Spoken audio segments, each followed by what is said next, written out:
But when it comes to making connections with people, it's about remembering them. And it starts with remembering things like their name, right? Because here's the thing, at the very base, the first thing you do with somebody, if you don't remember their name, what does it communicate?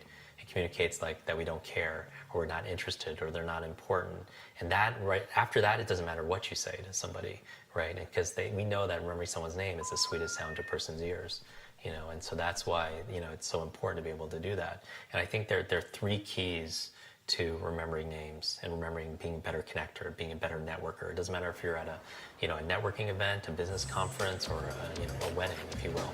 And I call it MOM, M-O-M. And just really quickly, the M stands for motivation. Motivation, going back to human motivation again. Why do you do what you want to be able to do? And so motivation is, why do you want to remember the person's name?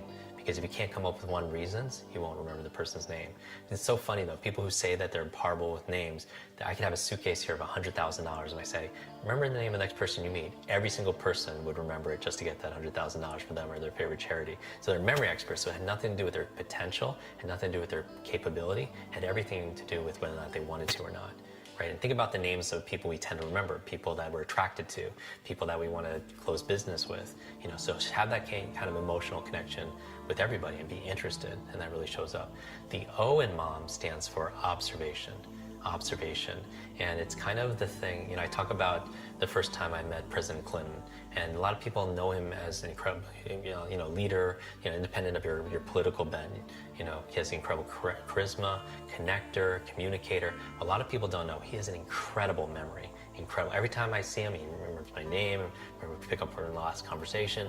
Because leaders, that's what leaders do. Leaders are readers, and leaders have amazing memories because they care.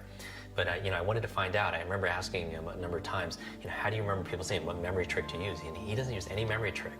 He did, tell me a story about, his grandfather, and he would tell these stories in Arkansas with the children, and he would quiz them, and they would have to really listen, but he really is there. Like when I remember I went to a charity event. I was the first one to sit down at this charity event. It was actually after I got to spend time with the X-Men. That's the only reason why I left. That's the filming.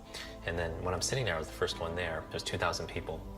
And then Forrest Whitaker sits down right next to me. And I'm like, wow, that's really neat. And after that, Richard Branson sits right next to him. I'm like, wow, because I've had the opportunity to spend time with both of them. And then Ashton Kutcher and his twin brothers sit down. And then Clinton sits right down next to me. I'm like, wow, this is really interesting. Why am I at this table? But I'm talking to President Clinton, and we're talking about memory and such like that. And I noticed something interesting, is that he has this powerful presence that everyone knows that he has. But when you're talking to him, there's a lot more important people in that room, especially at that table, than I am. But when he's talking to you, he's like laser focused on you. He's not looking over your shoulder. You can tell he's not talking to himself, and which we do a lot in networking, right? If we're honest about it. A lot of times we have this ADD where we're seeing who else is in the room, who's might be important, or if we're not externally, distracting ourselves, we're internally distracting ourselves. We're talking to ourselves. We're actually not actually listening. We're thinking about how are we going to respond.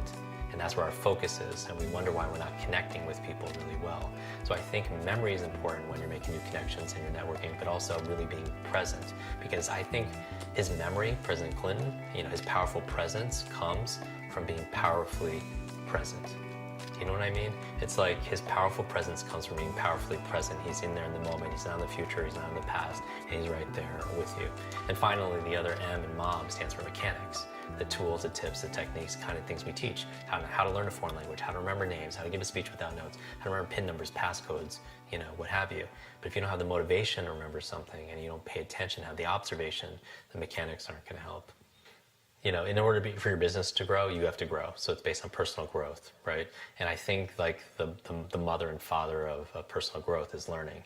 Because the faster you can learn, the faster you can earn.